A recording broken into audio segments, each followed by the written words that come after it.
Well, the Pittsburgh Steelers certainly had their chances to beat Baltimore this week, but didn't pull through, unfortunately, losing 16-14 against the Ravens at home and dropping to 5-8 on the season. Now, if Mike Tomlin wants to have a winning record the rest of the way, or winning record for the entire season, they have to win the next 4 games, or they have to win 3 and get a tie. So, Pittsburgh not in an envious situation if you're looking to keep Mike Tomlin's winning streak alive.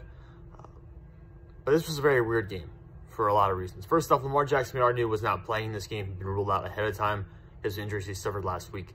And then Tyler Huntley was starting for Baltimore. And we had Kenny Pickett starting for Pittsburgh. Kenny Pickett almost immediately gets hit pretty hard, but gets swung down by Roquan Smith. Ends up going to concussion protocol. Trubisky takes over for the rest of the game. Tyler Huntley gets hit hard by Minkah Fitzpatrick on what looked like a designed run, I believe.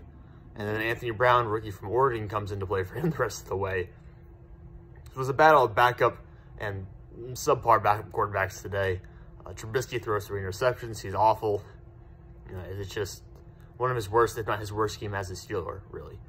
So unfortunately, he couldn't keep the ball in Pittsburgh's hands. As far as moving the ball, actually did fairly well. 22 completions on 30 attempts for 276 yards. So did a decent job actually moving the ball downfield. Certainly better than Baltimore. Baltimore had 94 passing yards the entire game.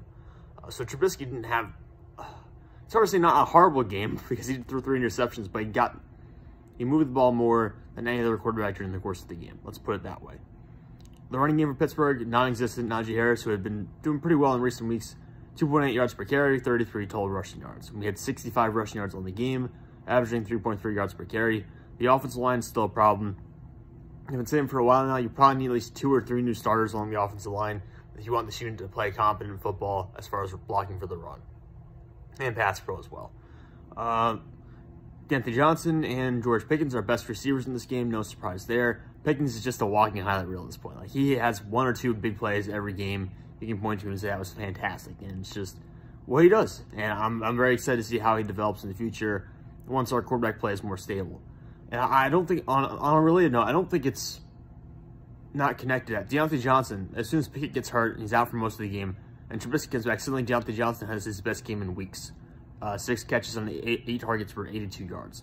I don't think that's unrelated. D'Anthony Johnson and Kenny Pickett just simply have not clicked very much this year.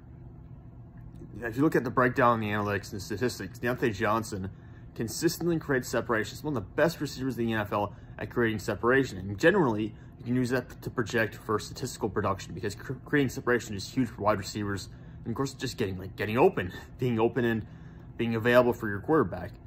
But D'Anthony Johnson and Kenny Pickett have not connected very well at all through the course of their time together. And as soon as Trubisky comes in the game, suddenly D'Anthony Johnson has 82 yards. I don't think that's unrelated. I think it's partially because he and Johnson have a better connection than Pickett and Johnson. And because Pittsburgh gave Johnson that extension this offseason, they really need Pickett and him to find a better way to connect more often when Pickett's in the game.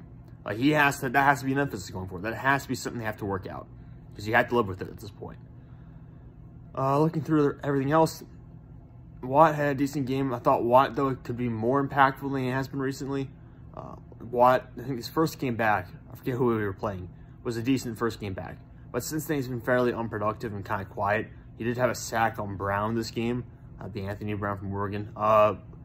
And overall, I felt kind of a little deflated seeing him coming back. He was really good to start the year, obviously, against Cincinnati. Had a fantastic first game. And it's kind of just been mediocre the past couple of weeks. Has really not impacted the game nearly as much as you would hope he would. Overall, the team, just 2 sacks in the day. Kind of disappointing considering the situation, considering the backup quarterbacks from Baltimore. And granted, Baltimore does have mobile backup quarterbacks, so it's not like you can just go in and take them out like they are Joe Burrow type players. It's not like that. But I still would have liked to see more from this defense in terms of the pass rush. I actually thought Highsmith had better reps than Watt for most of the day, although he didn't necessarily finish them all the time. Like, he broke through, he made plays, he created opportunities for our guys, but didn't always finish the play. So I'll be interested to see when official pressure numbers come out and stuff like that to see what he's credited with. The 3 interceptions for Trubisky were huge this game in terms of keeping Pittsburgh from winning because, again, it's just a 2-point difference. So the 3 interceptions were huge, as well as the blocked field goal in the 4th quarter. That was really a killer. We just hit that, come down, score a touchdown the next drive, we win 17-16. And unfortunately, things just did not go our way today. The blocked field goal was the end of it, really. We look at things like time possession, it was fairly even, like 33 minutes for Baltimore, 27 minutes for Pittsburgh. That's really not too bad, all things considered. 329 total offensive yards for Pittsburgh, 309 for Baltimore. First downs, only 18 for Baltimore, 23 for Pittsburgh. The big difference being those 3 turnovers for Pittsburgh compared to 0 turnovers for Baltimore. So it's just unfortunate how this all worked out. Man, like, and Pittsburgh only had 2 penalties the entire game for 15 yards. Like, this was a really prime opportunity to pick up a win, and unfortunately it didn't go that way. Now, I will say this. This is a little bit of a confusing philosophical discussion for Pittsburgh Steelers fans. Obviously, you want to win the game every week. But at this point, if there was even a way to make the playoffs, and you somehow did make the playoffs, it really wouldn't matter because you get beaten fairly early on. You were not going to win a playoff game with this team.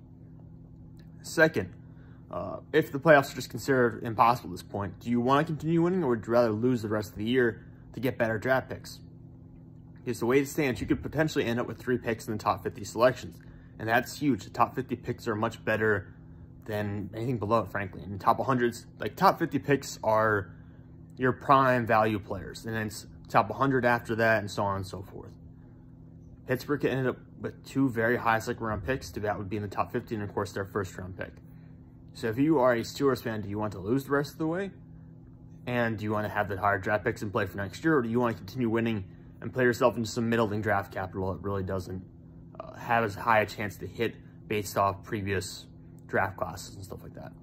I don't really know the answer. I'm kind of torn, honestly. I'm back and forth, because really we could have lost the Colts and Falcons the past couple weeks. We could have lost those games.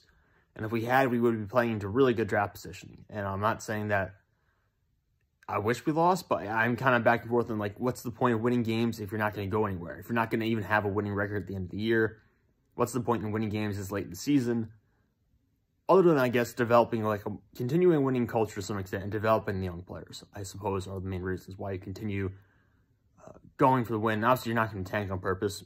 No one in the NFL tanks on purpose. There's this whole conspiracy theory chain. People think, oh, everything's fixed, guys. Teams, players, coaches, you can't get everyone on the same page like that. No one's going to tank as an organization. It's just not that easy. Because these guys are playing for contract extensions. They're playing for money in their future. They're coaching for money in the future and coaching for job security. So it's not something that's going to happen.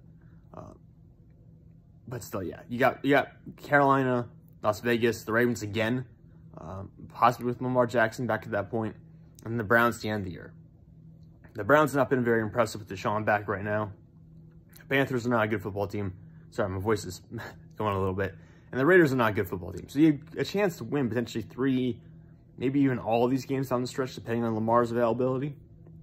So it'll be interesting to see what approach Pittsburgh takes in the coming weeks.